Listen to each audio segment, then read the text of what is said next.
सरकारला वेठी सरणं चूक आहे. मी 3 कोटी घेऊन येईल आणि 4 कोटी घेऊन येणार मुंबईवर, तिथं मी त्रास देईल, हे करणं चूक आहे हे त्यांना जाऊन सांगा.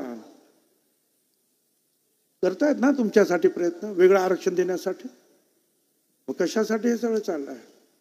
दबाव निर्माण करण्यासाठी. आणि हा दबाव जर ते निर्माण करत असतील तर हा दबाव त्या ओबीसी समाजानं सुद्धा निर्माण करायला पाहिजे. दलित, आदिवासी सर्व इतरांनी त्याला साथ दिली पाहिजे. एकमेकाच्या या सगळ्या दुःखामध्ये तुम्ही आम्ही सगळ्यांनी सहभागी व्हायला पाहिजे. म्हणजे हा काय या सगळ्या समाजाला आज ओबीसी संकटात आहे.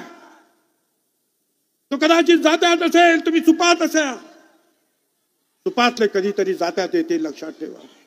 म्हणून प्रत्येकानं एक दुसऱ्याचं आरक्षण जपण्यासाठी एकमेकाला सहकार्य केलं पाहिजे.